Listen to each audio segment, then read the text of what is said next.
Hi, and welcome to another exciting episode of Chef Jeff's Creative Cooking. Today we're going to do something a little bit different. In the past we've done stuff that was easy and quick. Today is slow and dirty. This is something that'll take basically 2 days of your time, but will be well worth the wait. We're going to do a fried chicken. We call it baked fried chicken. And the reason we call it that is because most household deep fryers, you can't fry a whole piece of chicken without it taking forever or just doesn't get hot enough. And as we all know, our chicken should be at least 165 degrees. So what you do is we're going to coat the chicken and we're going to fry the chicken until it's crispy on the outside, the batter's crispy. Then you put it on a tray and you finish it off in the oven, hence the baked part of the fried baked chicken.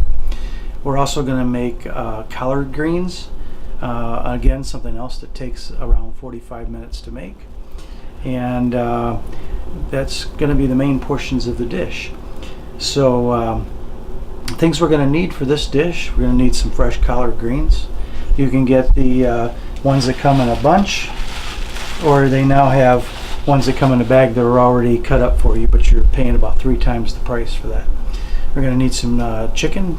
Preferably the bone-in chicken. You could do it with chicken breasts, boneless. You could probably do it all in the fryer at that point.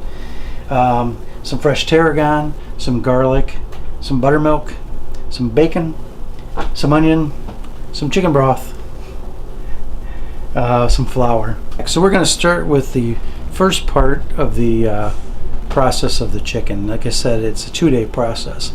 The reason it's a 2-day process is because we're going to marinate this chicken overnight. So what you need is some fresh tarragon, and you want to dice that up, and then you want some pick your seasoning, Cajun seasoning, Lawry's, whatever seasoning you prefer. And then what you want to do is you want to season your chicken, and then you're going to put the chicken in a bowl just big enough to hold the chicken. Pour your buttermilk, or put your spices in, season the chicken up real good. Then you're going to pour your buttermilk over top, add your tarragon, put a lid on it, and refrigerate it for 24 hours. And then the next day, we'll start the next process. So now that we've got that in the fridge, we'll go ahead and take a 24-hour break. Well, I hope you got a good night's sleep. So, just kidding. Thanks to the miracle of television, we have our chicken all marinated and ready to go. So what we're going to do next, we're going to start the collard greens, because like I said, the collard greens are going to take about 45 minutes. The chicken will take about 45 minutes in the oven, so they'll come out about perfect time. So what you want to do is you want to take your collard greens and cut it down the spine, take the hard part out, and dice it up about 1-inch pieces. You're going to start your pan with a little bit of olive oil and saute some onion and some garlic, and then you're going to add some bacon to it. And then when that gets browned up nicely, you're going to add your collard greens and some chicken broth over that. And then you're going to let that simmer for, like I said, about 45 minutes. Once you get that in the pan, you're going to go ahead and take your chicken, and we're going to dust it with some flour and a little more seasoning. And then you want to drop just a piece or two into the deep fryer at a time, because remember, these are household deep fryers and the heat leaves right away.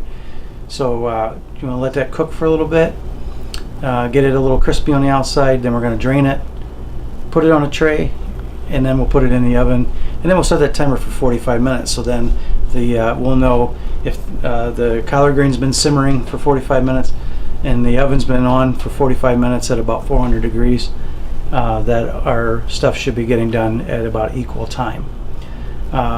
We'll check the chicken after 45 minutes, make sure that it's 165 degrees, and then we'll plate everything up at the end here. And we're going to throw a couple other sides in. We probably won't show you because you can get that on your own, but we'll have some cornbread to go with this nice southern meal here. Okay, so there you have it, our nice hearty southern dish. Like I said, it's not a easy meal because it takes a day to marinate, and it's a process. So do it on a nice cool day where it's not so hot outside and you want to get some heat build up in the house.